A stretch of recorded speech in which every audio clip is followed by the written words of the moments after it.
Bonjour à tous et à toutes, chers confrères, chers collègues, chers journalistes. Je voudrais vous souhaiter ce matin la bienvenue à notre webinaire de Mongabé Afrique, le second de cette série que nous avons lancée depuis avril dernier. La séance d'aujourd'hui sera entièrement consacrée à comment écrire pour Mongabé.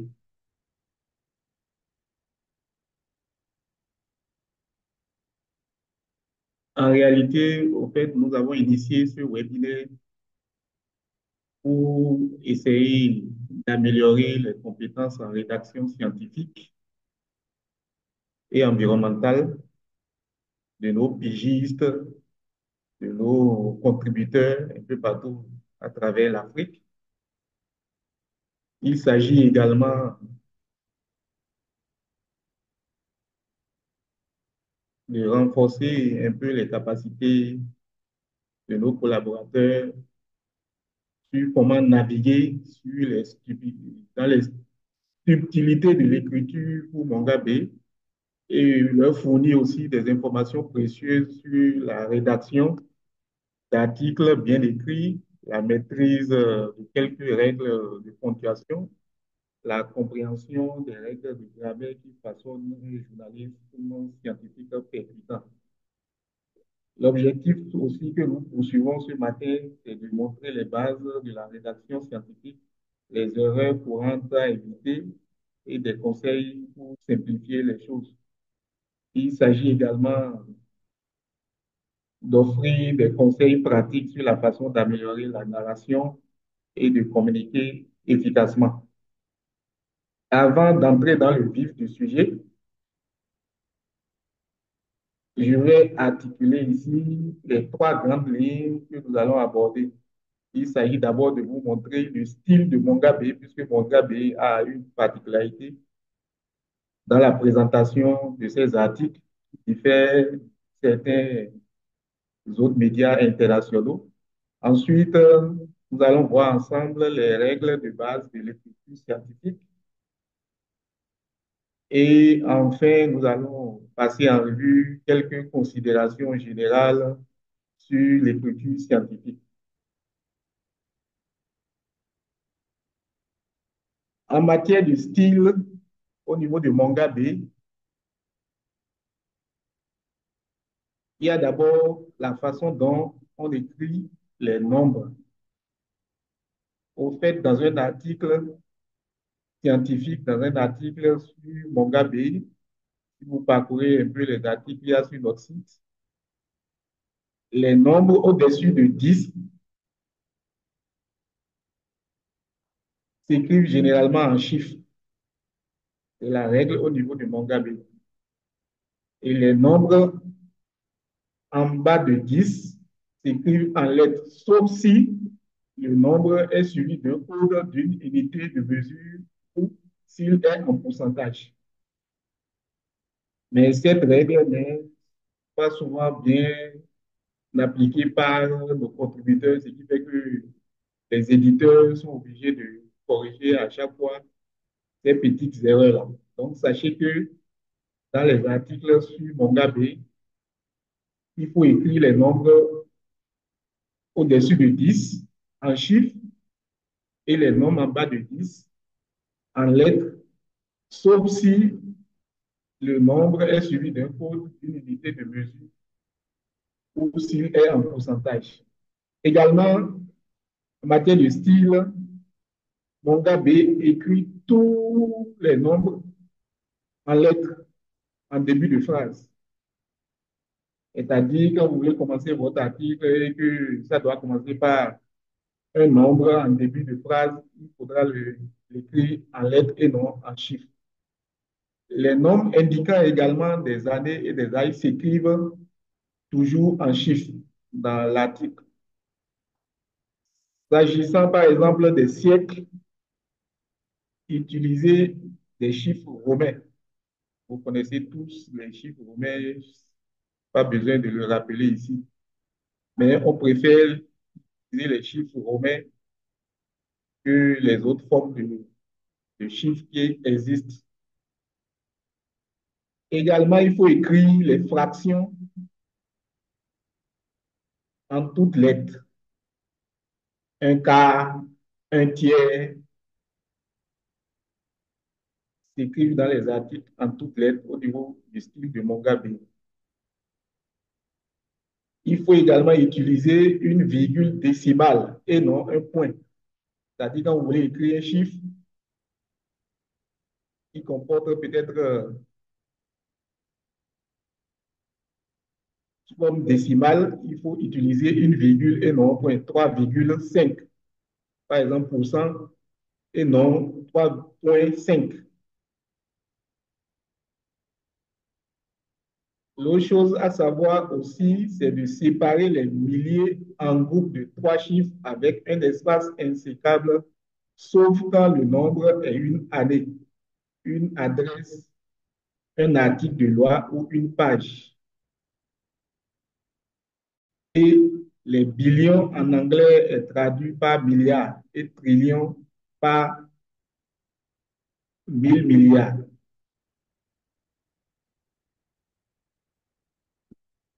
En matière de style, au niveau des abréviations et des acronymes, au niveau du manga BI, il est important de noter qu'il faut écrire le nom d'une organisation en toutes lettres à la première occurrence, suivi de son sigle entre parenthèses.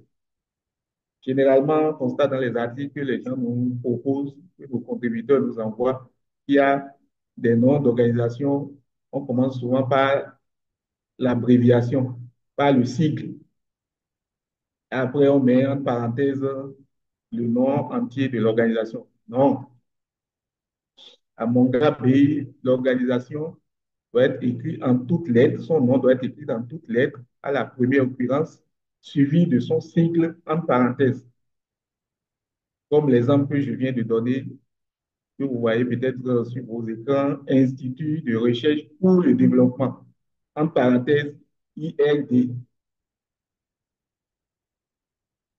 Utilisez le moins possible d'abréviations dans un test. Utilisez seulement les sigles qui existent et en inventez aucun. Parce qu'il y a tellement d'organisations et on a souvent l'impression de vouloir créer nous-mêmes des sigles dans nos articles. Il faut éviter ça. C'est les sigles, les abréviations qui existent qu'il faut utiliser. Utilisez la version française du cycle ou de l'acronyme s'il existe déjà. Exemple, FAO. Vous savez bien que FAO, le sigle original est en anglais, mais la version française existe et est beaucoup utilisée. Donc, il faut utiliser la version française s'il existe. S'il n'existe pas, il faut mettre peut-être le sigle en anglais. Comme ça, comme l'organisation se dénomme. Donc, FAO, par exemple, c'est Organisation des Nations Unies pour l'alimentation et l'agriculture. Les symboles des unités de mesure ont un point abréviatif à la fin. Il y a toujours un espace insécable entre le nombre et le symbole. Exemple, 100 km et non 100 km, le kilomètre collé. Mais là encore, il est préférable dans un article, quand il y a plusieurs symboles des unités de mesure, comme ça, d'écrire le premier en toutes lettres, c'est-à-dire écrire par exemple kilomètre en toutes lettres et abréger les autres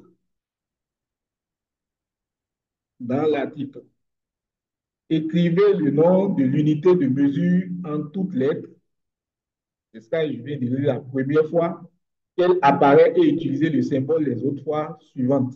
Donc, c'est ce qui est recommandé par Mongabe. Vous écrivez kilomètre, par exemple, en toutes lettres. Et ensuite, s'il y a encore une expression ou bien une unité de mesure dans votre article, vous pouvez abréger maintenant. Quand vous utilisez une unité de mesure, indiquez-la avec le système métrique. et ajouter entre parenthèses l'équivalence du système anglo-saxon. Exemple, 1 km égale 0,62 000.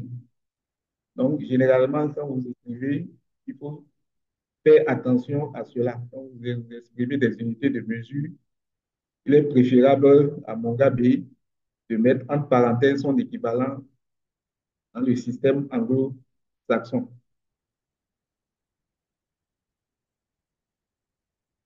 En ce qui concerne les majuscules, les lettres capitales, mettez une lettre majuscule au premier mot du titre d'un ouvrage.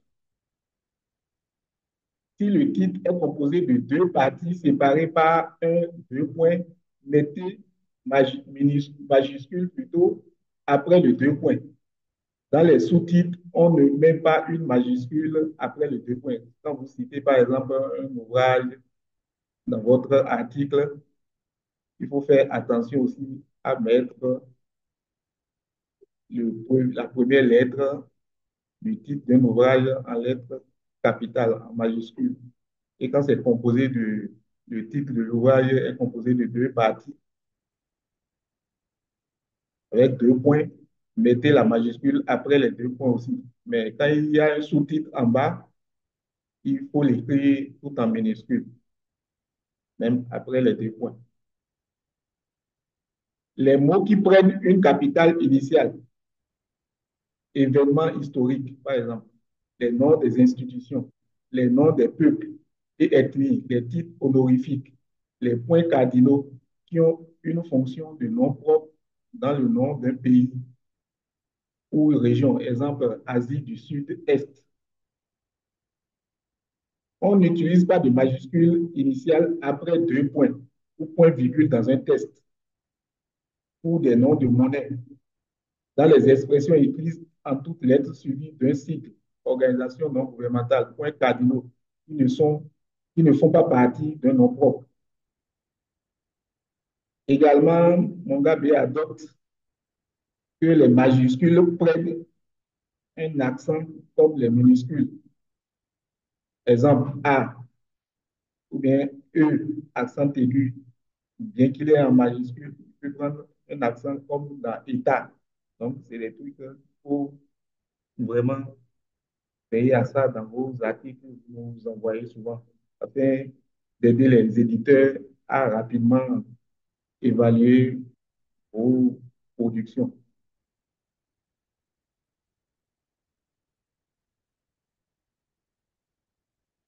Mon gars B aussi,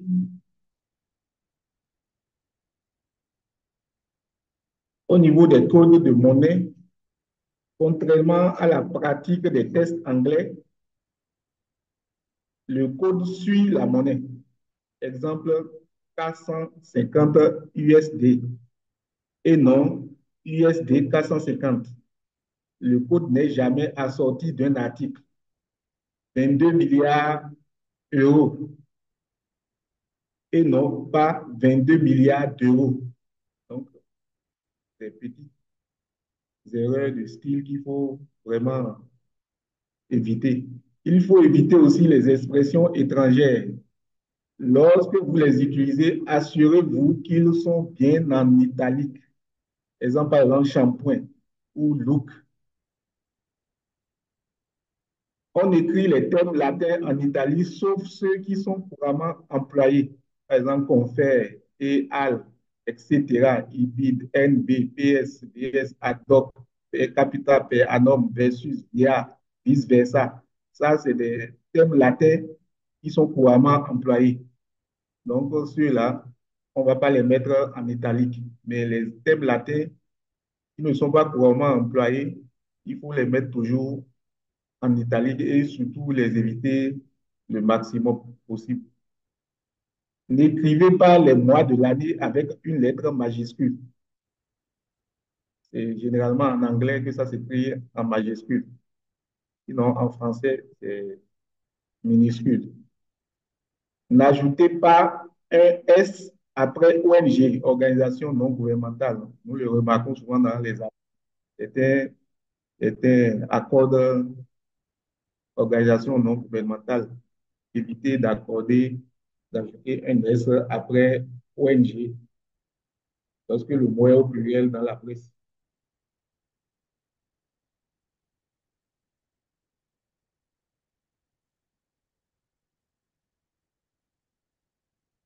Au niveau de la ponctuation, vous savez, la ponctuation est vraiment quelque chose qui est pas facile à définir. Et il y a plusieurs signes de ponctuation. Et la ponctuation généralement comporte plusieurs visages, sinon deux visages. Il y a une qui est un visage plutôt qui est grammatical et surtout logique, et l'autre rythmique qui est plus expressif.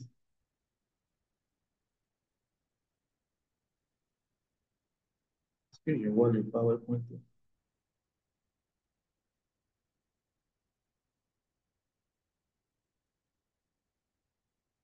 Désolé, j'avais perdu le. Donc, au niveau des signes de ponctuation, au niveau de Monga B, les signes de ponctuation simples sont suivis d'un espace. Les signes de ponctuation composés de plusieurs éléments sont précédés d'un espace. Par exemple, quand vous citez une personne, vous utilisez les guillemets. Ça, c'est un signe de ponctuation composé. Il y a toujours un espace avant la première lettre.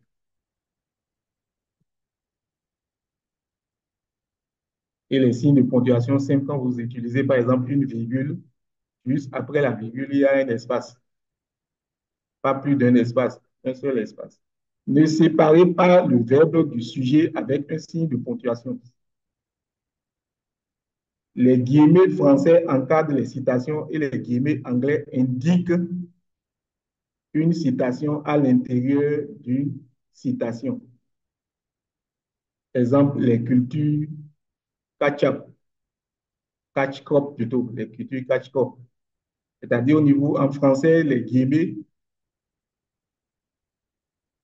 encadrent la citation, alors qu'en anglais,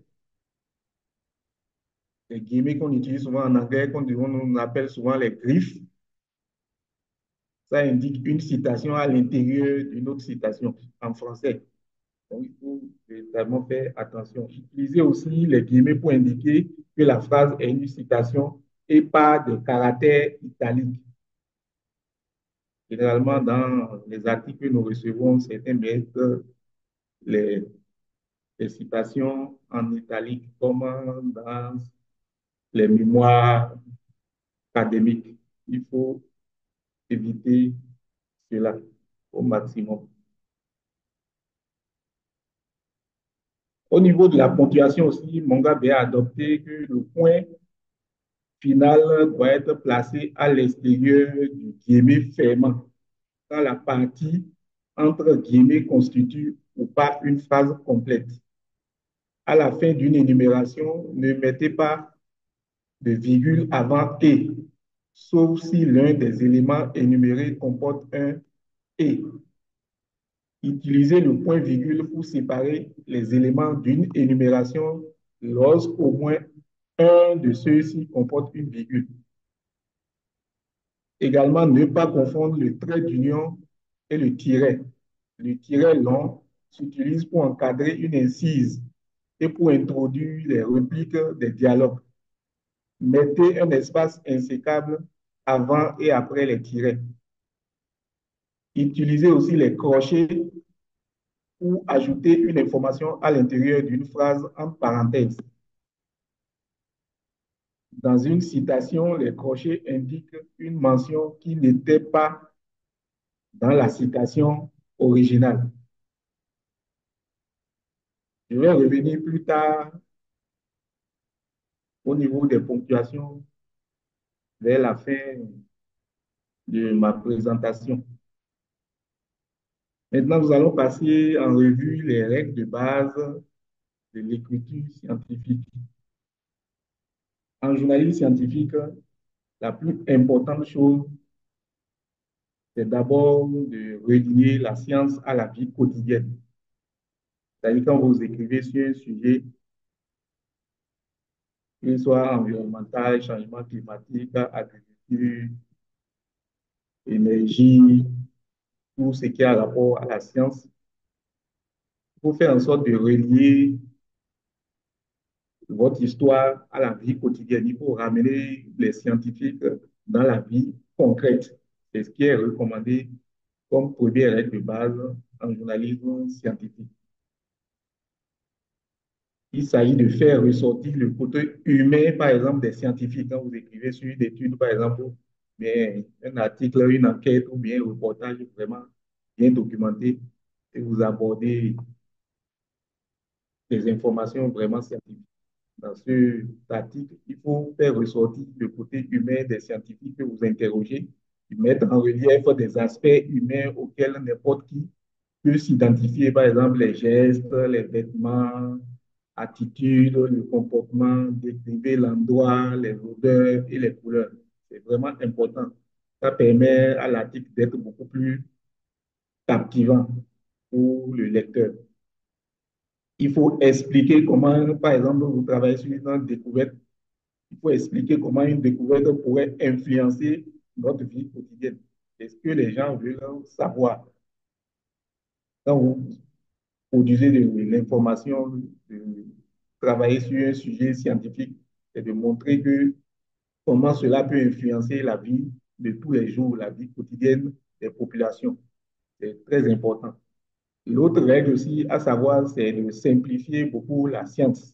Ça, nous le constatons dans beaucoup de nos productions que nous recevons. Il y a une difficulté souvent à simplifier les informations. Et pour simplifier les choses, il faut généralement utiliser des métaphores. Vous connaissez ces figures de style-là qui permettent d'imager des éléments, de créer des images fortes à partir de la vie quotidienne. Donc, les métaphores constituent quelque chose d'important pour l'écriture scientifique. Elles font appel à des références culturelles pour rendre la science vraiment beaucoup plus compréhensible.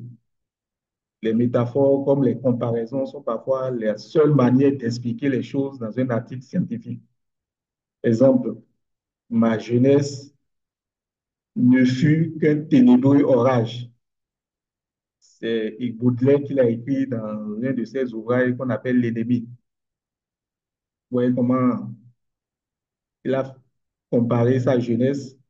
Donc, c'est plus captivant comme ça dans un article que de montrer, de ramener une image, de faire une comparaison pour expliquer concrètement les choses en usant des métaphores. L'autre aspect aussi qu'il faut prendre en compte, c'est comment traiter les nombres. Généralement, vous savez, dans les articles scientifiques, même environnementaux que nous recevons, nous utilisons beaucoup les nombres, les chiffres et autres. C'est très important de savoir traiter les nombres et de ne pas les exposer tels que peut-être le chercheur ou bien tel que votre source vous l'a rapporté. Exemple, par exemple, il faut avoir l'idée, quand vous êtes en face d'un chiffre, vous posez la question de savoir combien, par exemple, de terrain de football peut-on placer dans 6 000 mètres carrés. Ça, c'est des trucs qu'il faut avoir en tête. Combien d'atomes, par exemple, sur la tête d'une épingle. Donc, ça permet de, de, de faire des comparaisons pour permettre au lecteur de se retrouver face à des éléments quotidiens de sa vie. Sinon, vous dites 6 000 mètres carrés, par exemple, dans un article, à quelqu'un de mon village, il ne pourra pas comprendre forcément parce qu'il n'est pas allé peut-être à l'école pour comprendre tout- tous ces calculs-là. Donc, vous devez pouvoir ramener ces éléments chiffrés-là à des éléments, peut-être à des comparaisons d'éléments, de choses dans la vie quotidienne, ce qui lui permet de comprendre mieux ce que vous êtes en train d'écrire.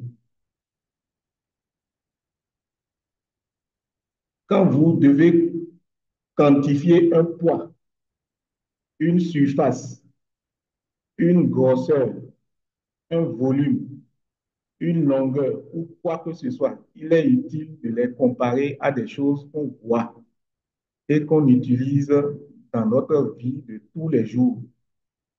Aidez votre public à imaginer le nombre plutôt que de simplement le mentionner.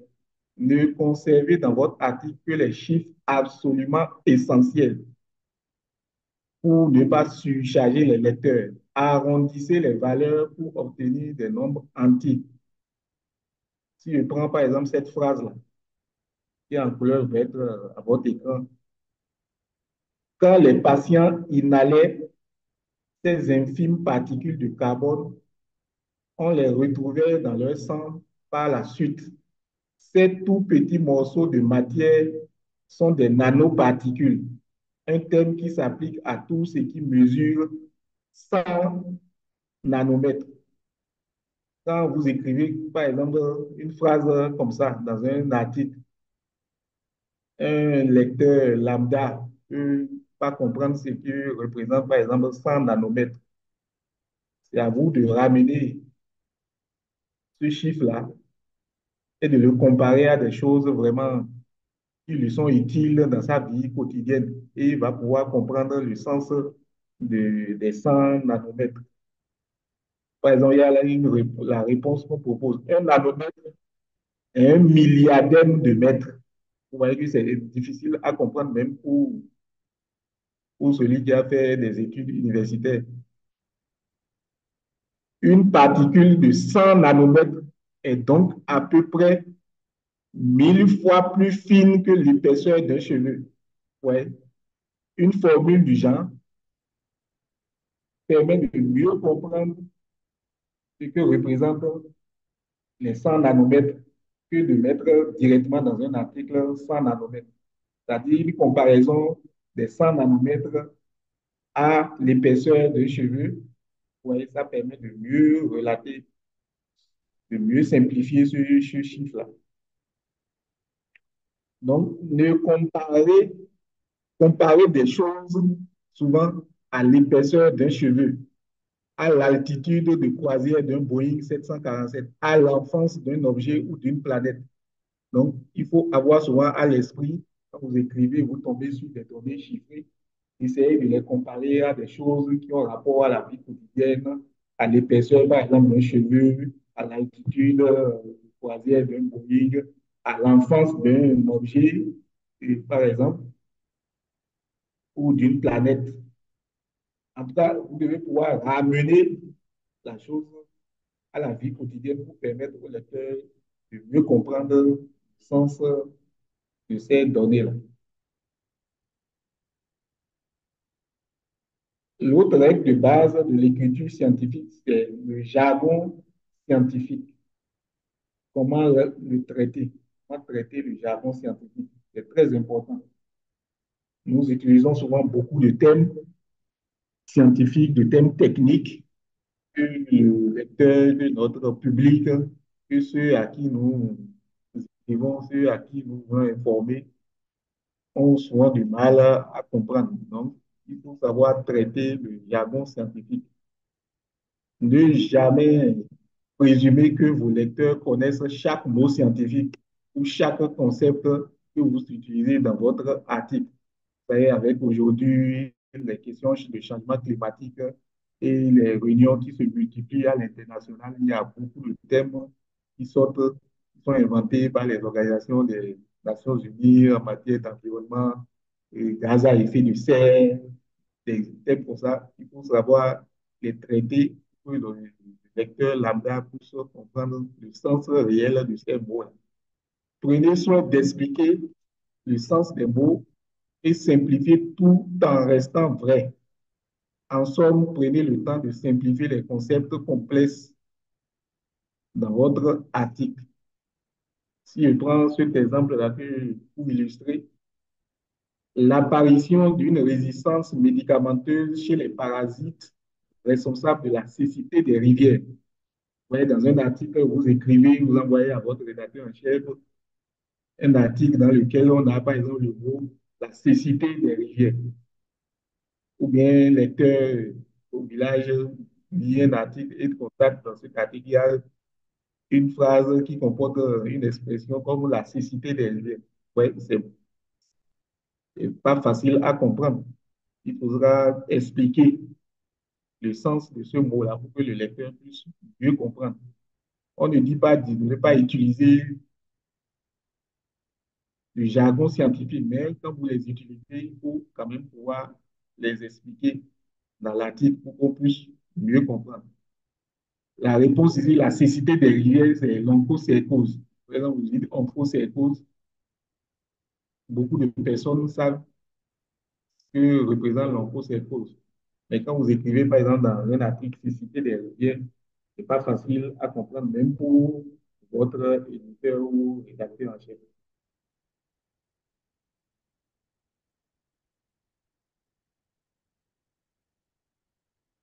Nous allons voir quelques considérations générales sur l'écriture scientifique.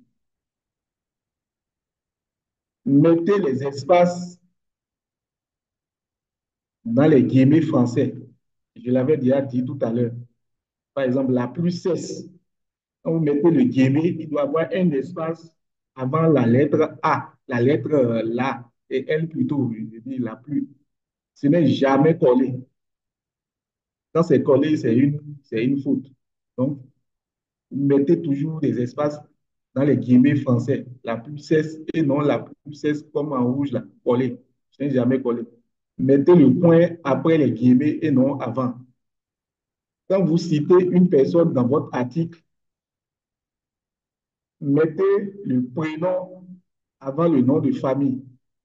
Pour les articles de ceux que j'ai déjà peut-être corrigés, qui sont peut-être en ce moment en train de suivre ma présentation, vous devez constater, des fois, je vous demande la différence, quel est le nom de famille, quel est le nom, quel est le prénom.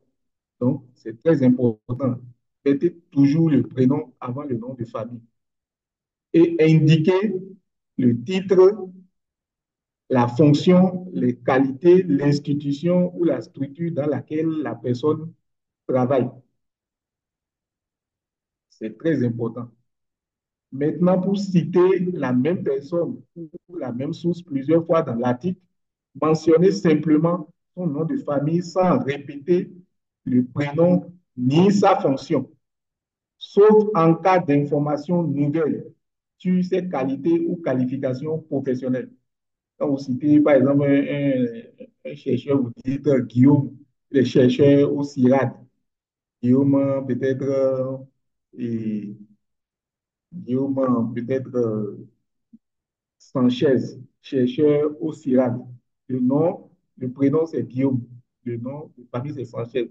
Quand vous devez répéter maintenant, citer encore ce chercheur-là à nouveau, il est préférable de citer seulement le nom de famille et de ne plus répéter qu'il est chercheur au CIRAD. Mais peut-être aussi les co-auteurs d'une étude, vous pouvez apporter cette information-là, nouvelle-là, mais pas citer à chaque fois, comme on le constate dans les productions, à chaque fois on répète qu'il est chercheur au CIRAD, qu'il est chercheur ici, qu'il est chercheur ici. Ce n'est pas, il faut éviter souvent cela. Écrivez le titre docteur sans mettre un point et un article défini ou pronom. Par exemple, docteur bas et non docteur point bas. Un point de trop à docteur, ce qui est du pur anglais, mais pas français.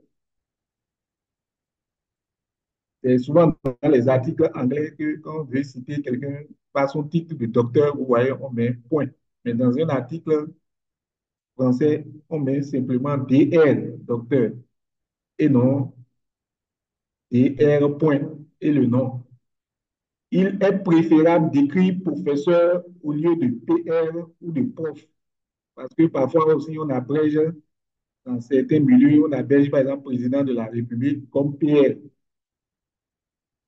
Donc, c'est préférable dans un article de mettre professeur d'écrit, professeur si la personne a le rang de professeur d'écrit, professeur entier, que de mettre PR pour ne pas embrouiller. Quand vous écrivez votre article, Mettez un espace entre le chiffre ou les chiffres et le signe du pourcentage. Généralement, dans certains articles, on constate que certains écrits, le chiffre et le signe du pourcentage sont collés. Non, c'est en anglais que c'est collé. En français, il y a toujours un espace, c'est-à-dire 60 espace pourcentage. Mais en anglais, c'est collé. Quand vous passez, par exemple, à une autre idée dans un article, c'est un autre paragraphe automatiquement. Donc, c'est quelque chose, une lacune aussi que nous constatons. Parfois, on colle plusieurs idées dans le même paragraphe. Quand vous passez à une autre idée, allez toujours automatiquement à la ligne. Globaliser l'information. Indiquer à quelle région une ville appartient. Ajouter la conversion des monnaies locales en dollars. Faites l'information compréhensible pour ceux qui ne sont pas familiarisés avec le sujet ou la région. Il est important d'indiquer à quelle région une ville appartient pour permettre au lecteur de comprendre et ajouter la conversion des monnaies locales en dollars. C'est-à-dire, vous écrivez une monnaie locale en franc CFA ou en franc congolais ou en franc rwandais, il faut toujours mettre son équivalent en parenthèse en dollars. Écrivez franc CFA. J'ai pris l'exemple du franc CFA. Franc F R A N C S C F A C F A et non F majuscule C F A. Cette façon d'écrire franc CFA, il faut la laisser comptable.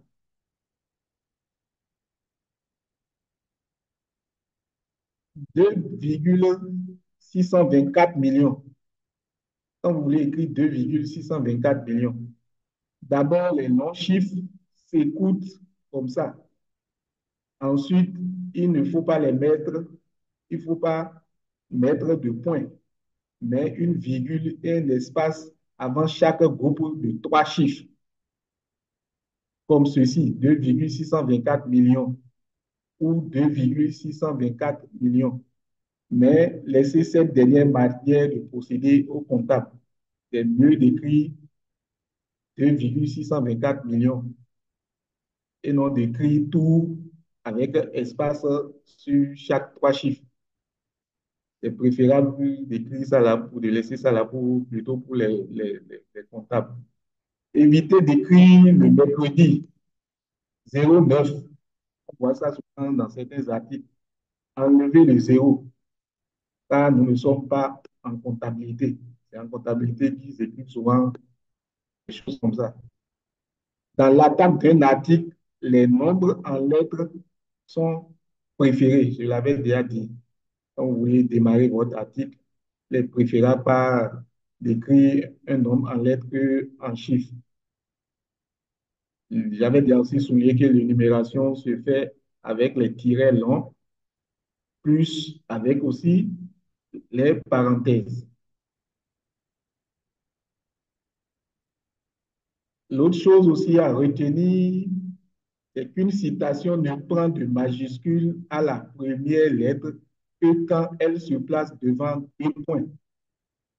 Généralement, on constate aussi cela dans les productions que quand vous citez automatiquement, même s'il n'y a pas de point, vous mettez la première lettre en majuscule. Non. Une citation ne prend de majuscule à la première lettre que quand elle se place devant deux points. Vous devez aussi vous assurer dans vos articles que les noms ne sont pas les noms commerciaux de produits. Il n'est permis de publier que les noms communs ou les principes actifs. Dans un article, il faut éviter de présenter des noms commerciaux de produits. C'est préférable d'écrire leur nom commun ou les principes actifs. En français comme en anglais, la phrase ne commence jamais par un nombre en chiffres. Je viens de le dire. On ajoute les références bibliographiques aussi et citations à la fin du test. Par exemple, quand vous citez dans vos productions des articles scientifiques, vous devez mettre les références bibliographiques en bas de l'article. Ça, c'est un style propre à Mongabe. Et il y a la manière de présenter cette référence-là. Nous avons adopté le style APA 6.v. Également, à savoir, c'est d'inclure le crédit de la photo à la fin de la légende. À Mongabe, on utilise image 2. Dans certains articles ou bien sur certains sites, vous allez constater que les gens mettent, par exemple, copyright ou bien mettre crédit photo. Non, au niveau de Mongabe, nous utilisons l'expression image 2. Que ce soit les photographies, les illustrations, les dates, c'est la même expression, image de telle personne.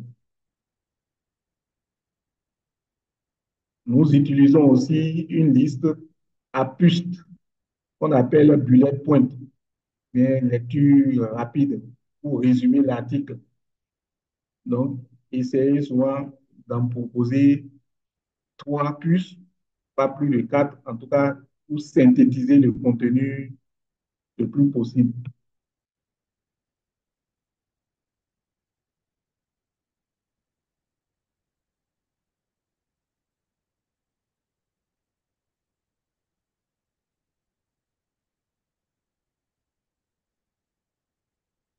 Maintenant, j'avais dit que j'allais revenir sur la ponctuation. Nous allons voir spécifiquement maintenant l'usage de la virgule et du deux points. Il ne s'agit pas de faire un cours sur la ponctuation, c'est des choses que nous avons tous appris à l'école, mais parfois ça nous échappe. Donc, il est important de le rappeler parce que, ouais, dans les articles que nous recevons, les rédacteurs en chef passent beaucoup de temps à structurer l'article avec les signes de ponctuation, ce qui prend énormément de temps. Si nous appelons à organiser ce webinaire, c'est juste pour alerter, pour mettre cela à votre oreille. C'est des rappels que nous faisons pour que les articles soient beaucoup plus digestes à éditer. La virgule, par exemple, c'est un signe de ponctuation qui marque une courte pause dans la lecture sans que la voix baisse. La virgule peut être utilisée pour séparer différents éléments de la phrase. La virgule permet de ne pas répéter la conjonction de coordination. Exemple, par exemple, le pain, virgule, le saucisson et le cidre attendaient les convives. C'est pour ne pas répéter la conjonction de coordination. Et on a utilisé la virgule. On pourrait dire le pain et le saucisson et le cidre. Non. Le pain, virgule, le saucisson et le cidre attendaient les convives. La virgule aussi permet d'insérer des éléments qui donnent des informations sur différents groupes fonctionnels. Par exemple, le pain, virgule, le saucisson et le cidre, virgule, disposés sur la table, virgule, attendaient les convives. Dans cette phrase-là, on a des éléments nouveaux d'information. On a encadré par une virgule, disposée sur la table. La virgule également permet de séparer des propositions en indiquant un rapport de chronologie. Par exemple, nous avons déplié la nappe.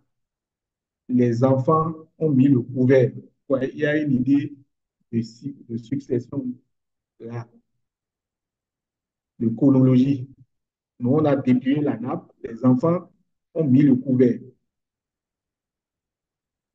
Grand-père tirait le cidre. Il y a une idée de simultanéité après. Donc, la virgule aussi essaie d'encadrer, de séparer des propositions qui indiquent des rapports de chronologie. Elle permet de séparer aussi des propositions en indiquant un rapport de relation logique. L'enfant tombe, virgule, il crie. L'enfant crie parce qu'il tombe. Il pleut, virgule, nous mangeons à l'intérieur. S'il pleut, nous mangeons à l'intérieur. Et enfin, la virgule permet une mise en relief. Elle sépare les compléments circonstanciels ou les subordonnés placés en tête de phrase.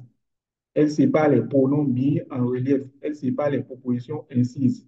Par exemple, pendant le repas, virgule, quelqu'un chanta.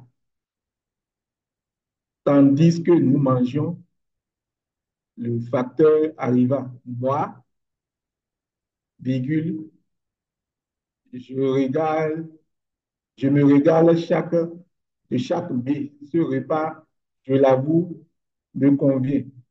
Donc, il faut souvent avoir à l'esprit ces aspects-là et ne pas nous proposer des articles. Parfois, on voit des articles où des phrases sont tellement longues, sans virgule, et c'est parfois difficile à comprendre sans ces éléments. Le point virgule sépare deux propositions.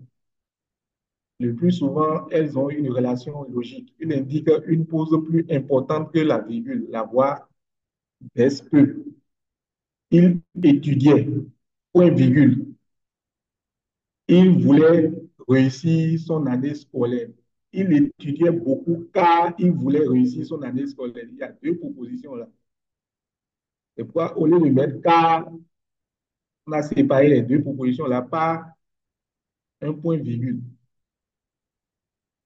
Ses résultats ont progressé. Point virgule. Désormais, il prend de l'assurance. Le point virgule aussi permet de séparer des éléments d'une liste, d'une énumération. Les élèves devront connaître deux points. La ponctuation, point virgule. Les structures syntaxiques, point virgule. La conjugaison des verbes, point virgule.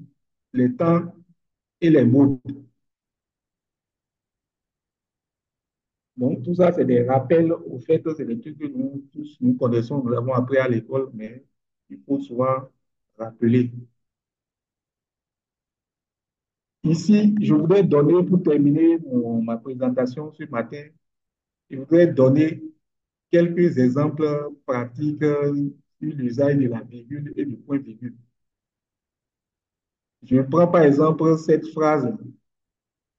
Essayez de suivre un peu cette phrase. L'utilisation de la technique de la microdose a été lancée officiellement le mercredi 9 décembre 2009 au Mali.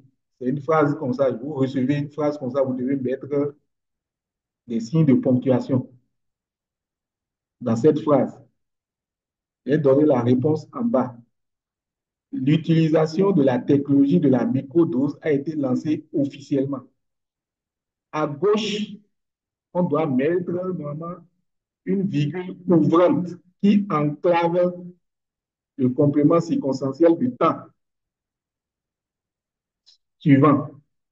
Parce que l'utilisation de la technique de la microdose a été lancée officiellement à une date, le mercredi. Donc, après, officiellement, il y a un complément circonstanciel du temps, qui est le mercredi 9 décembre 2009.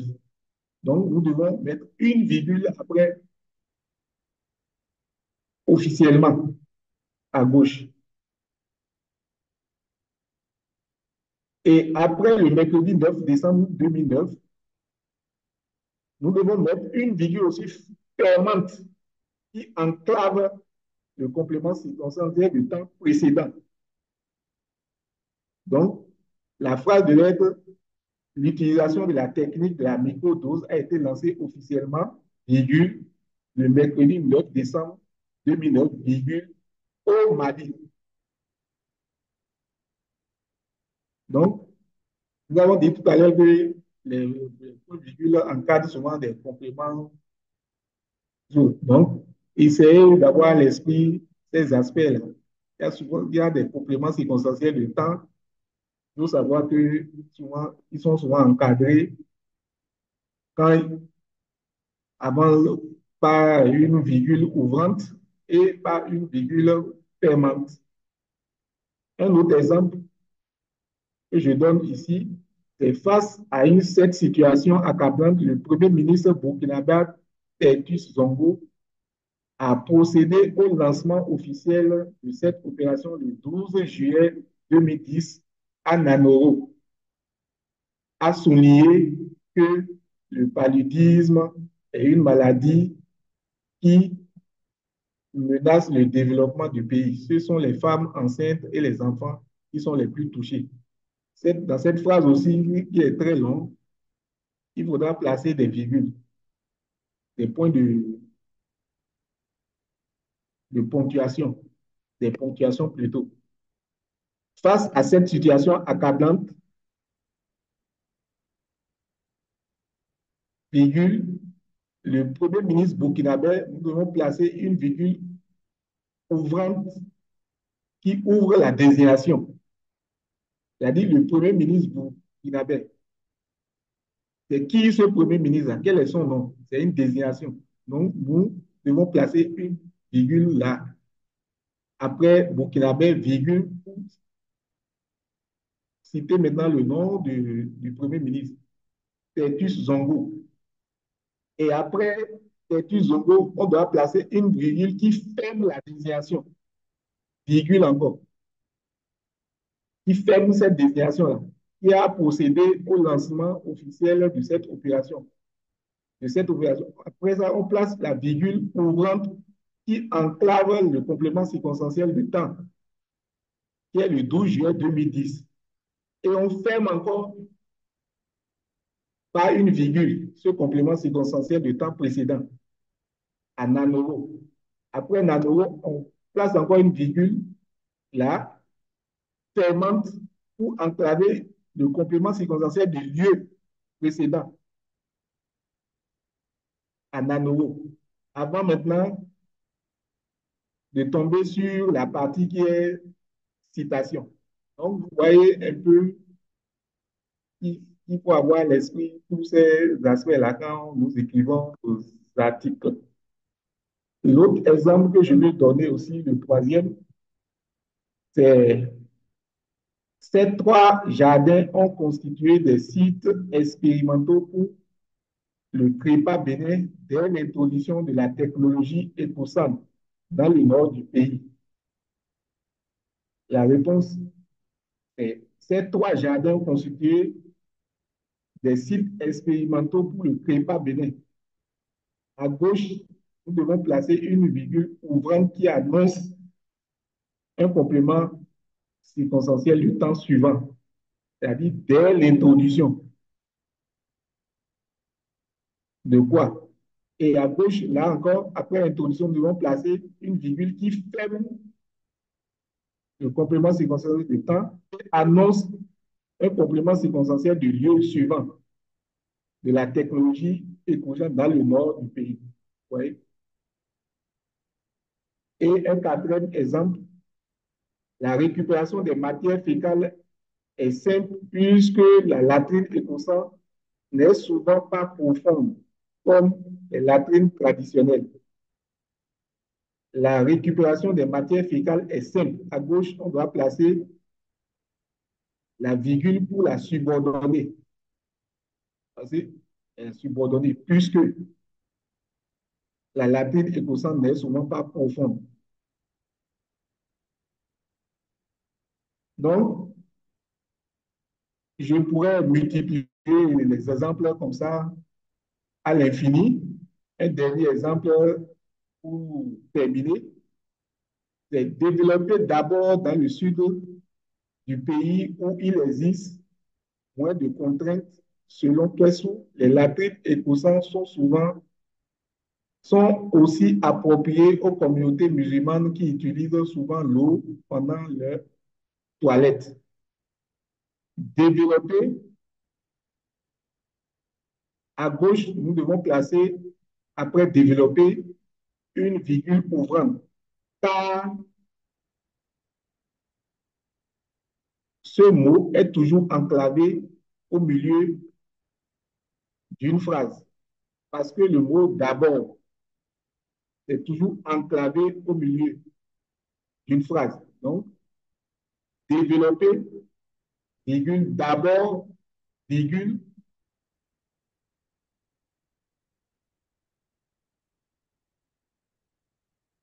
Ensuite, la phrase continue. Après, d'abord, on place une virgule qui ferme parce que ce mot est toujours enclavé. Avant de continuer la suite de la phrase, dans le sud du pays où il existe moins de contraintes selon quelle virgule, les latins et consonnes sont aussi appropriés aux communautés musulmanes qui utilisent souvent l'eau. À gauche, on va placer la virgule qui annonce et pour le complément circonstanciel du temps pendant leur toilette. Donc, c'est des rappels pour indiquer que nous devons, quand nous écrivons, nous devons avoir tout cela à l'esprit, savoir que les signes de ponctuation, surtout la virgule, souvent est très important et elle est souvent utilisée dans des circonstances particulières, encadrer des propositions, des subordonnées.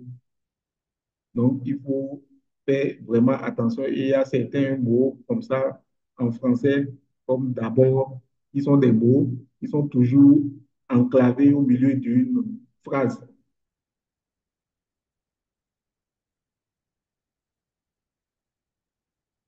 Donc, je voulais terminer par quelques ressources et opportunités.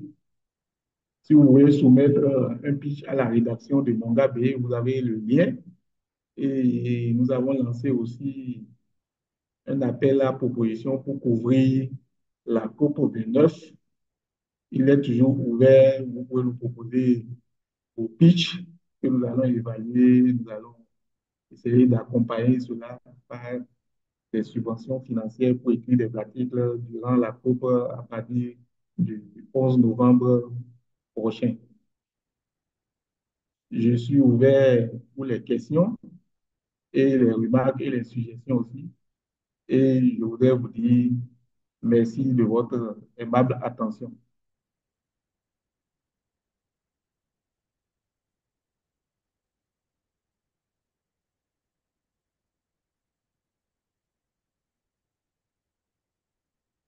Nous allons prendre les questions, Juliette. J'espère que tu es là. Oui, bonjour Christophe. Écoute, les questions sont posées sur le chat. Questions-réponses en bas au milieu que tu as vu. J'ai essayé de répondre D'accord. effectivement du webinaire, mais je t'invite à regarder et surtout à tout le monde d'ajouter maintenant vos questions sur ce que vous n'auriez peut-être pas compris, parce que les questions que j'avais, c'est sur comment retrouver ce webinaire. Ça, j'ai déjà répondu plusieurs fois. Donc, je vous invite à relire ces réponses si c'est ça votre question. Par ailleurs, je vous invite à poser maintenant vos questions à Christophe sur des subtilités de français. Voilà, profitez d'avoir un rédacteur en chef et celui de Mangabey pour poser vos questions de grammaire, d'orthographe, etc. Merci.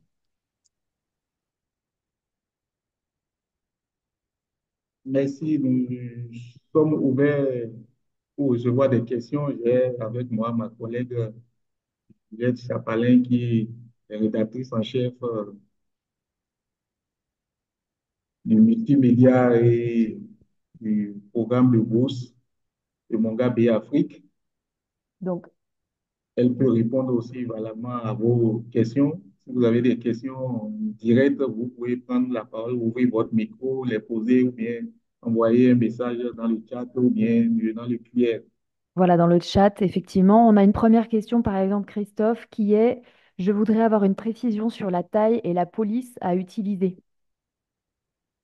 Non, pour la taille, la police a utilisé, bon, généralement, quand vous nous soumettez souvent une production, un article, c'est généralement en format Word. Donc, taille 12. Bon, la taille idéale, quand nous publions en ligne sur nos plateformes, sur nos sites, il y a déjà les tailles qui sont déjà prédéfinies dans le dashboard que nous utilisons pour mettre en ligne les articles. Donc, la taille ne pose pas de problème. Vous pouvez envoyer n'importe quelle taille.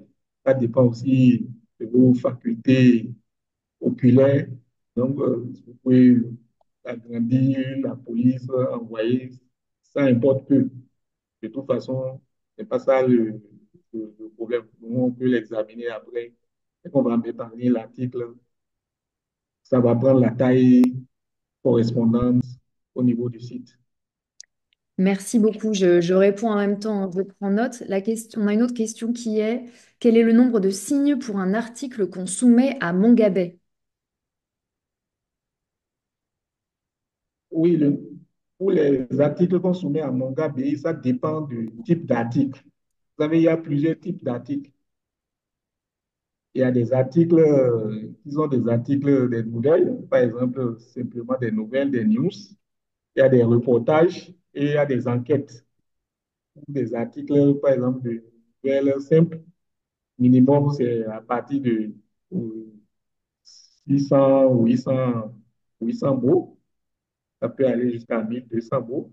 Pour des articles de reportage, on peut aller beaucoup plus. Ça dépend de comment le reportage est structuré. Et pour des enquêtes, ça peut faire même jusqu'à 3000, 4000, 5000 signes. Donc, cela dépend du type d'article que qu'on vous commande ou bien que vous nous proposez.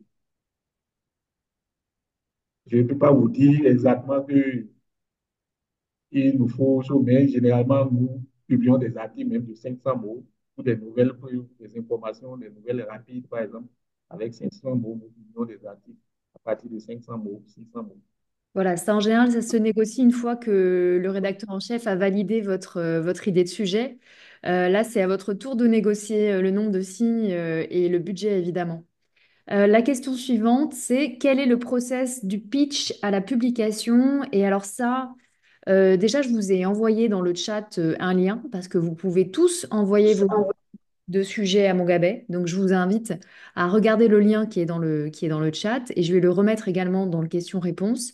Mais vous avez tous la possibilité d'envoyer des idées de sujets. Je vous invite également à ajouter votre portfolio pour qu'on sache qui on est, qu'on ait des exemples d'articles publiés. Et en général, ça nous facilite, on va dire, la compréhension de votre profil.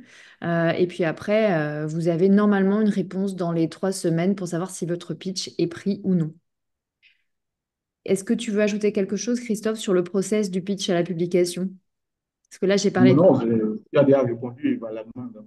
Bah, ça, c'est pour le pitch, mais ensuite, il y a évidemment la négociation du budget avec le rédacteur en chef. Euh, Oui, bon, évidemment, quand vous faites un pitch, ça peut comporter un volet déplacement. Donc, nous prenons en charge généralement le déplacement. Donc, vous remplissez un formulaire pour nous proposer votre budget que nous évaluons en fonction de nos critères et on s'entend sur le montant pour le déplacement et avant de vous lancer peut-être dans la rédaction, dans la collecte d'informations. Donc, tout est question de ce que vous voulez faire dans votre proposition. Ce n'est pas automatique. alors, je passe à la question suivante. Ah voilà, concernant l'appel de proposition pour couvrir la COP 29, quand est le délai de soumission? Non, là, on n'a pas mis de délai, mais ça va s'arrêter tout au début. À partir du 11 novembre, on ne va plus prendre de proposition. Ça va s'arrêter tout au début de la COP. On a une question également alors, qui est merci infiniment pour cette formation. Tu as aussi pas mal de remerciements, Christophe, hein, que tu pourras relire évidemment ensuite. Euh, Savoir comment améliorer son référencement web avec les articles scientifiques. Comment améliorer son référencement web? Ça, je pense que c'est... Comment améliorer son référencement web? Ouais. Son Euh, site personnel, c'est ça? le référencement SEO, je pense que ça, c'est d'abord, on essaye déjà de nous d'avoir des propositions éditoriales qui tiennent la route et qui sont alignées avec Mongabay. Et le référencement web, c'est quelque chose qui se travaille ensuite avec le titre. parce que c'est votre titre également qui va permettre de faire en sorte que les gens sont intéressés et donc on va réfléchir à cet intérêt ensuite, mais nous, on réfléchit d'abord à la ligne éditoriale. Je ne sais pas si tu veux ajouter quelque chose, Christophe, parce que le référencement web, c'est l'objet d'un tout autre, je pense, webinaire. Oui, ça c'est un autre aspect. Ce que moi je comprends, c'est peut-être que vous avez un propre site Internet sur lequel vous voulez mettre des informations ou bien republier des articles de Mongabé, comment améliorer son référencement. Ça c'est tout un autre volet. Si je comprends bien votre question. Sinon, à notre niveau, au niveau de de nos plateformes, nous, on essaie d'améliorer nos référencements, les moteurs de recherche. Ça dépend, comme l'a dit ma collègue, du titre, de la thématique aussi que vous abordez dans vos productions. Si la thématique est actualité, généralement sur les moteurs de recherche, dès qu'on clique sur cette thématique, vous pouvez, vos articles peuvent apparaître en début. Donc, c'est toute une formation, le référencement. Alors, j'ai deux autres questions que je vais te dire d'une traite. Quelles sont les interlignes autorisées chez Mongabay? Et est-il autorisé de mettre des intertitres? Oui, on utilise des intertitres. Vous devez le constater si vous parcourez nos articles sur le site, vous allez constater qu'on utilise des intertitres. Maintenant, les interlignes, je vous l'ai dit, ça dépend de la publication en ligne. C'est des trucs qui sont déjà prédéfinis au niveau de notre plateforme. Donc, ce n'est pas à choisir en fonction de chaque article. C'est des trucs mis en ligne automatiquement. Donc, on a déjà défini les interlignes. La taille des intertitres sont définies. La taille du titre est déjà définie. Donc, c'est des trucs automatiques dès qu'on fait la mise en ligne, la mise, la mise en ligne des articles. Alors après, on a une question, on va dire un peu plus générale, d'Alain qui nous demande s'il est possible d'écrire pour Mongabay si on n'a pas une grande expérience dans le domaine du journalisme environnemental. Évidemment, on prend tout le monde et c'est justement pour cela que j'ai avec moi ce matin ma collègue qui s'occupe du fellowship. Nous formons aussi beaucoup de journalistes. Donc, si vous n'avez pas une grande expérience, si votre proposition est intéressante, nous allons faire l'accompagnement nécessaire pour que vous arriviez à écrire quand même un article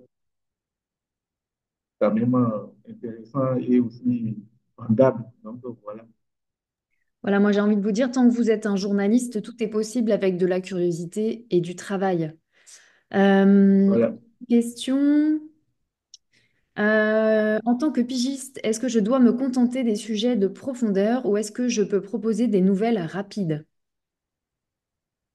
Oui, je l'ai dit tout à l'heure, vous pouvez proposer des nouvelles rapides, des nouvelles, des informations qu'on appelle news, des nouvelles, comme vous pouvez proposer des sujets ou bien des idées d'histoires plus longues, de reportages de terrain, comme vous pouvez proposer aussi des enquêtes. Donc, nous prenons toutes sortes d'idées d'articles, nouvelles, reportages d'enquête, enquêtes plus longues, nous prenons tout. C'est à nous d'examiner au niveau éditorial et vous commandez l'article en fonction de son intérêt, notre public. Alors, on a d'autres questions. Donc, la question, j'aimerais savoir si les articles d'actualité sont recevables à Mongabay. On vient d'y répondre. Autre question intéressante, un journaliste a droit à combien de pitch par mois?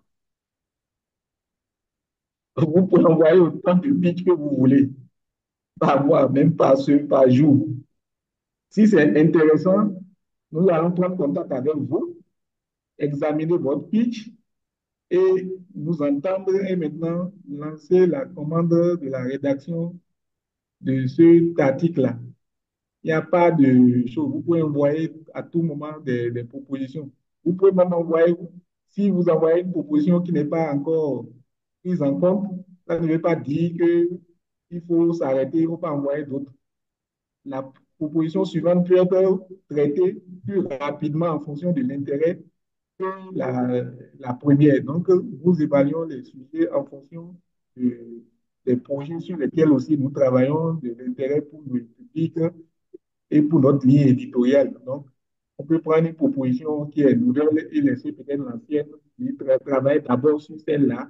Ensuite, on va revenir sur l'autre. Vous voyez, donc, vous voyez, à tout moment, il n'y a pas un nombre défini, mais il faut avoir l'esprit de bien formuler ces propositions. Quand vous les formulez bien, et il y a tous les éléments qui permettent à l'éditeur de mieux comprendre votre proposition et son intérêt. Ça passe beaucoup plus rapidement si la proposition n'est pas bien formulée. Là, on est obligé de vous demander encore des informations supplémentaires, de compléter la proposition, de vous demander quelle est l'angle précis sur lequel vous voulez travailler. Vous voyez. Donc, il y a tous ces aspects-là qui entrent en ligne de compte. Donc, essayez d'être beaucoup plus pointu ou précis dans vos propositions. Et ça passe. Alors la question suivante, c'est, je voudrais savoir si Mongabé prévoit aussi des cartes ou des gilets pour permettre aux pigistes de mener ces investigations sans tracas. Alors la réponse, je pense, la plus claire et rapide, ce serait non. En fait, les investigations, c'est au cas par cas. Donc, je ne vais pas vous dire qu'on envoie aux pigistes en amont des gilets, c'est-à-dire que si on estime que votre sécurité est en danger, en général, on va décliner le sujet. On va plutôt faire en sorte que le journaliste ne se mette pas en danger avec en amont une discussion avec notre comité de sécurité pour savoir comment mener ces reportages, comment par exemple anonymiser, comment évoluer sans que le journaliste soit en situation d'intégrité physique dangereuse. Je passe à la question suivante. Concernant la proposition de pitch en ouvrant le lien, on tombe sur une longue procédure. Est-il possible de savoir exactement comment le renseigner? Alors, est-ce que tu veux qu'on fasse un partage d'écran, Christophe, pour voir comment ça fonctionne? Oui, oui, si tu as ça Je vais essayer sur de, ton écran, tu peux partager je rapidement, vais essayer s'il d'ouvrir te ça. plaît. Alors, je ferme le question-réponse et je vais vous partager mon... On va voir si j'arrive à partager mon écran parce que j'ai donné tous les accès à Christophe. Voilà. Donc là, normalement, vous voyez mon écran, c'est bien ça? Oui, Donc, pitcher pour mon gabet. Donc là, vous avez votre prénom et votre nom, votre email, votre numéro, votre pays, ici. Un short title that describes your commentary pitch. Donc, essayez d'ajouter un titre. Upload your commentary pitch. Donc là, je vous conseille d'uploader, donc de transférer ici un fichier Word sur lequel vous avez écrit le résumé de votre article. Euh, l'argumentaire, donc, Voilà, l'argumentaire. Éventuellement une image, si vous en avez déjà, mais une image prétexte, parce qu'en général, on attend évidemment d'aller sur le terrain pour faire des images. Please give us a brief sentence or two describing what your commentary idea is about. Donc là, ici, résumez votre article en une phrase ou deux. Est-ce que vous proposez une idée de sujet sur un sujet qui est sensible ou dans un lieu dangereux? Donc là aussi, c'est important de le préciser parce que c'est pas la même procédure qui suit. Short biography background, là, je vous conseille de mettre votre CV, votre portfolio, ou d'expliquer pour qui vous écrivez par ailleurs et de mettre des liens de choses que vous avez déjà publiées. Et d'ailleurs, c'est ça. Have you published the ideas contained in this speech as an opinion-based article anywhere else? Si vous avez déjà écrit sur ce genre de sujet-là, on vous demande d'ajouter vos liens. Et ensuite, vous criez n'importe quoi. Vous cliquez sur Submit, soumettre. Et donc, à ce moment-là, cette proposition arrive de notre côté. Et pour ce qui est écrit, ça arrive chez Christophe, qui essaye de répondre dans les 3 semaines. Après, si vous l'inondez de pitch en envoyant 15 pitchs par jour, il répondra pas dans les 3 semaines. Mais en tout cas, il finira par vous répondre. Question, merci. de rien. Question suivante. Est-il possible d'écrire sur un sujet que Mongabé a déjà traité si l'angle de traitement est revu? Oui, vous pouvez écrire sur un sujet déjà traité. Il suffit que l'angle vraiment soit nouveau. S'il y a un aspect nouveau que vous voulez apporter, vous pouvez écrire sur ça. Mais si c'est pour reprendre encore les mêmes angles, ce n'est pas possible. Voilà, en fait, si l'angle est différent, c'est un nouveau sujet, mais vous pouvez évidemment écrire sur les mêmes thématiques. Ah,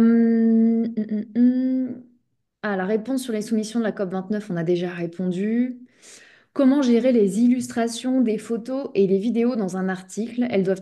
Doivent-elles être prises par le journaliste? Alors là, je vais répondre parce que je suis rédactrice en chef du multimédia. Donc pour les vidéos, c'est également un pitch, mais qui est mené par la vidéo. Donc c'est à moi que vous proposez l'idée de sujet. Et il arrive, si vous êtes également vidéaste et que vous avez proposé une idée à Christophe, que Christophe m'en parle pour voir si éventuellement vous pouvez aussi faire de la vidéo. Et dans ce cas-là, on négocie évidemment un autre, on va dire, un autre budget. Et pour la question des photos, ça, je te laisse répondre, Christophe.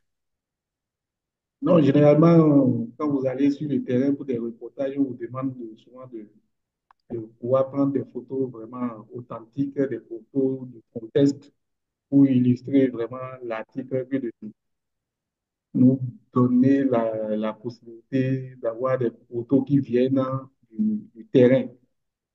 Maintenant, si vous n'avez pas peut-être un bon appareil photo, il y a lieu de trouver les services d'un photographe professionnel pour réaliser certaines images. Là aussi, nous sommes ouverts pour prendre cela en charge, mais si vous avez un smartphone, vous pouvez prendre de très bonnes images, ou bien vous pouvez demander à certaines sources. Quand, par exemple, vous travaillez avec des chercheurs dans le domaine de l'agriculture, de l'agroforesterie. Généralement, ils ont souvent des images du terrain dans leur ordinateur. Ils peuvent vous aussi fournir des images que vous nous rapportez. Donc, voilà. Alors, est-il possible de créer un groupe WhatsApp des correspondants et pigistes pour des échanges réguliers? Ça, je ne suis pas très fort dedans. C'est possible de créer cela. Il faut toujours partir un jour de quelque chose. Vous avez peut-être des amis qui écrivent régulièrement pour Mongabé ou pour aider à commencer. C'est une bonne initiative. Pourquoi pas? Ça permet de réseautage. Exactement. Il faut savoir que moi, j'anime le programme des bourses pour le journalisme environnemental. Et la première cohorte qui a été lancée cette année a décidé de créer un vaste réseau des journalistes environnementaux francophones sur le continent africain. C'est en cours de création et je pense par la suite que cela pourrait donner lieu à un compte, en tout cas une chaîne WhatsApp. Alors, peut-on collaborer avec vous quand on est journaliste de télé? Alors oui, avec moi, et je vais vous envoyer le lien pour envoyer vos pitchs. Vous pouvez regarder d'ailleurs ce qu'on fait sur le YouTube de Mongabay et Mongabay Afrique pour avoir une idée du travail que l'on réalise. Alors, puis-je avoir une idée sur le plan, la taille et le format à utiliser pour l'image d'illustration, Christophe? Pardon? Le, le format. Pas- Format pour une illustration, c'est le format JPEG.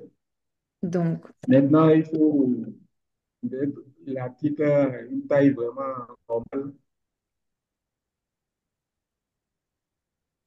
avec 3000 à 4000 pixels, je crois, hein, quelque chose comme ça. Sinon, c'est le format JPEG pour que la photo soit quand même très claire, avec une bonne résolution. Donc, c'est généralement ça. alors, on a une autre question. Que faire si en interrogeant des personnes sources, elles demandent une preuve de notre affiliation avec Mongabay? Oui, dans ce cas, quand vous êtes, par exemple, nouveau, vous n'avez pas encore écrit peut-être un article à Mongabé, vous pouvez peut-être vous mettre cette source-là en contact avec votre rédacteur en chef et il pourra peut-être lui parler que c'est lui qui pourra commander cet article. Ça, c'est une preuve. Maintenant, si vous avez déjà des productions sur notre site, vous pouvez partager les liens de vos productions avec cette source-là et que vous les consultez et voir vraiment que vous avez déjà une attache plutôt avec le média en question. Voilà, je viens de répondre. Qu'en est-il du journaliste en début de carrière qui n'a pas encore publié et donc qui ne peut envoyer des liens au moment de faire la proposition? Mais je viens de répondre, je dis, vous pouvez mettre en contact la source en question avec votre rédacteur en chef. Non, Rédacteur en chef, non, non, c'est une autre question, Christophe. Qu'en est-il du... oui, Oui, oui, mais là, il ne demande pas par rapport aux sources, c'est par rapport à lui, quand il fait, la personne, quand elle fait une proposition de sujet, qu'elle remplit notre formulaire, mais qu'il s'agit d'un journaliste en début de carrière et qu'il ne peut donc pas nous partager son portfolio. Est-ce que c'est des pitchs que tu prends ou pas? oui, vous pouvez envoyer une publicité si vous n'avez pas encore des productions à mettre dans cette, cette case-là, vous envoyez l'article, il n'y a pas de souci. On va examiner pour voir si l'article est intéressant, s'il y a lieu, on va travailler là-dessus. Alors, est-ce que Mongabay peut commander des articles à un journaliste qui participe à la COP?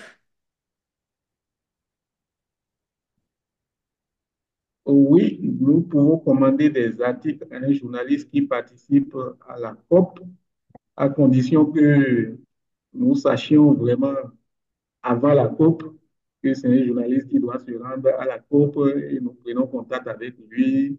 Et peut-être que comme nous n'avons pas d'équipe là-bas, nous aborde tel aspect avec des orientations précises et claires. Mais nous ne recevons pas des articles déjà tout faits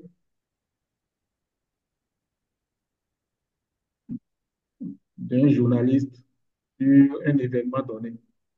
Ouais, je vous invite d'ailleurs à regarder le précédent webinaire qu'on a organisé qui s'appelle Comment pitcher pour Mongabay et qui est en ligne sur le YouTube Mongabay Afrique, notre chaîne YouTube. Comme ça, sur toutes les questions par rapport au pitch, vous aurez vos réponses. Là, j'ai une question. Un reportage télé est à combien de minutes chez Ça, Mongabay? c'est ta question. Ouais, c'est pour moi. Alors, on dit plus un reportage télé, du coup, on dit un reportage digital parce qu'on n'a pas de télé. Et donc, comme on n'a pas de télé, c'est YouTube. Donc, soit c'est un reportage qu'on appelle long, c'est-à-dire qu'il fait plus d'une minute. Et ça, on négocie ensemble la durée parce que ça dépend aussi de l'intérêt du sujet. Et soit il est court, il fait moins d'une minute et c'est un sujet qui est vertical et qu'on retrouve après ensuite sur les réseaux sociaux. Donc, il n'y a pas vraiment de minutes précises, c'est une proposition et ça se négocie ensemble si votre proposition nous intéresse. Pour les pitchs visuels, on utilise le même formulaire? Non, et je vous invite à regarder ensuite dans les réponses et à visionner notre précédent webinaire. Il y a une personne qui dit, maintenant qu'on a vu ce qu'il faut éviter de faire dans la rédaction des articles pour mon gabet, j'ai peur de soumettre mon portfolio parce que j'en connais les limites. Qu'est-ce que tu veux répondre à ça? Il n'y a pas de quoi avoir peur. Il faut aimer seulement le travail, que ma collègue l'a dit tout à l'heure. On doit être prêt à travailler on essaie quand même, malgré les nombreuses occupations, d'accompagner les gens à s'améliorer. Alors, bon, on a des merci, mais on vous dit merci également à vous. Merci pour votre attention. Euh, non, je ne vais pas envoyer les liens. J'ai déjà répondu plusieurs fois à cette question. On est assez occupé. Je vous l'ai dit plusieurs fois. Je vous invite à surveiller la chaîne YouTube Mongabé Afrique où ce webinaire sera bientôt diffusé. Et comme ça, vous pourrez retrouver évidemment tous les éléments, faire pause sur les moments qui vous intéressent et reprendre des notes pour ceux qui sont arrivés en retard en cours de route. Pour ceux dont la connexion n'a pas perduré malheureusement. Vous pourrez retrouver ça sur notre chaîne YouTube, je pense, d'ici la fin de semaine prochaine. Donc restez connectés. Euh, voilà. Est-ce qu'il y a d'autres questions? Sinon, on a répondu à tout. Je vais juste laisser une petite... Ah, alors Christophe. Donc, félicitations pour la présentation et pour cette initiative. Je voudrais vous demander s'il est possible de situer au préalable les pigistes en plafonnant le budget et le calendrier de rédaction d'un article pour Mongabay.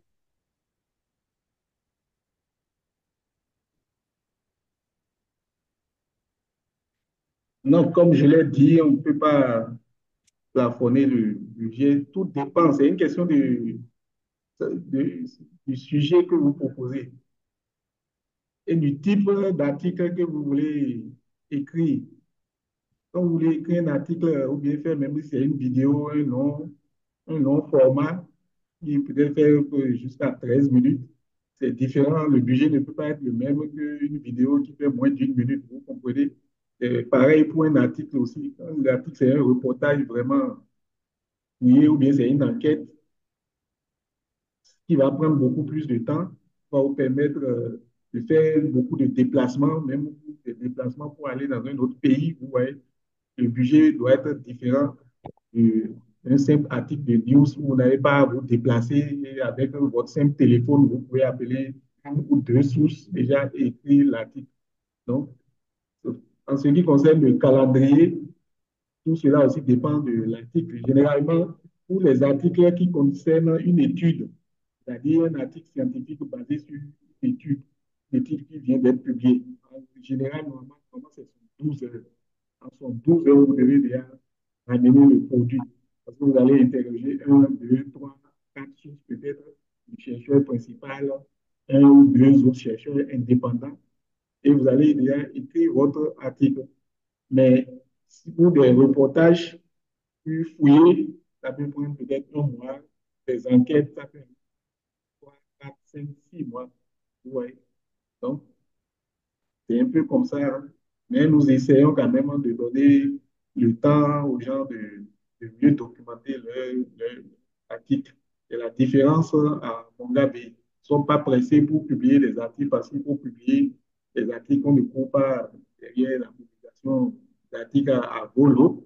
Nous prenons le temps de mieux documenter les articles pour en faire vraiment des documents vraiment solides et dès qu'ils sont publiés, ils quand même captivent l'attention du public et de nos lecteurs.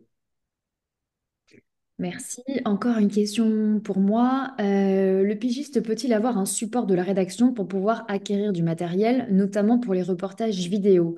Alors pour les vidéos, moi j'équipe déjà les journalistes de la rédaction en termes de budget, parce qu'on est quand même assez modeste en termes de budget vidéo pour l'instant.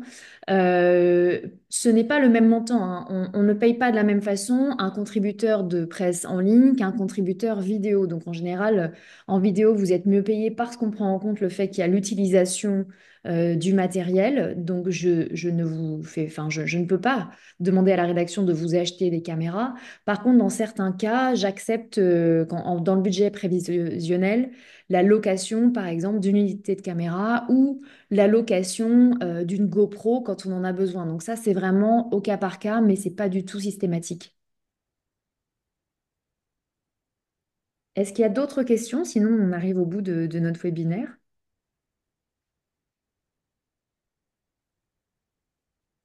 Je pense qu'il n'y a pas d'autres questions. Si ça arrive.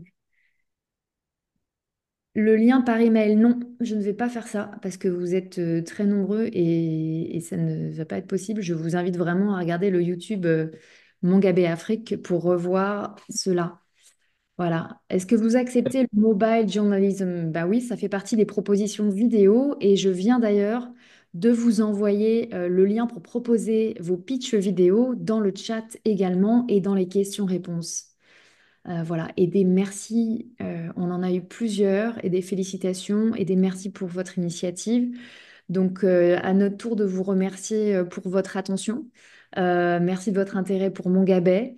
Ce qu'a dit Christophe, c'est très important parce que on a fait ce webinaire parce que Christophe constatait qu'il corrigeait toujours les mêmes fautes et parfois plusieurs fois avec le même contributeur. C'est fatigant pour un rédacteur en chef, évidemment. Donc, c'est bien qu'on puisse en amont vous communiquer, on va dire, sur des règles grammaticales, soit qui correspondent à Mongabet, soit qui sont simplement des règles de français, quoi. Et cela vous permettra, je l'espère, de vous donner une certaine base pour ceux qui n'appliquaient pas ces règles-là. Voilà, c'est pour ça qu'on a fait ce webinaire. Après, je vois qu'il y a pas mal de questions un peu plus larges sur Mongabet. N'hésitez pas à regarder notre autre webinaire. Euh, alors, Frédéric, j'ai envoyé le lien dans le chat. Je vous invite à le sauvegarder et à vous l'envoyer vous-même. Je l'ai envoyé ici dans les questions-réponses et dans le chat. Et vous pouvez le retrouver en ligne sur Internet avec une petite recherche sur Mongabay. Donc, il est toujours disponible, il est toujours public. Voilà. Ah, on a une proposition de partenariat avec Balade Monde TV en RDC. Très bien. Eh bien, écoutez, je vous invite à vous connecter avec nous. C'est pas moi qui suis responsable des partenariats, mais je peux vous mettre en relation avec la personne concernée et je vous réponds en privé sur ce chat. Christophe, est-ce que tu veux ajouter un mot de la fin? Oui, je voudrais simplement remercier ceux qui ont pu venir ce matin pour nous écouter et pour aussi poser énormément de questions sur notre fonctionnement, sur notre vie éditoriale, sur la manière dont nous travaillons à Mongabé. J'espère que vous avez aimé ce webinaire et n'hésitez pas, comme l'a dit ma collègue, à suivre le retour, le feedback sur notre YouTube. Vous aurez l'entièreté de ce webinaire-là et vous pouvez réécouter si vous avez, si besoin, vous avez encore d'autres questions, vous pouvez nous écrire directement par email. J'ai laissé mon email à la fin de la présentation. Donc, merci beaucoup et je vous souhaite de passer un excellent week-end. Merci à tous, excellent week-end et vous retrouverez ce webinaire donc sur la chaîne YouTube Mongabé Afrique que je vous invite à suivre. Excellente journée à tous et à toutes. Au revoir. Au revoir.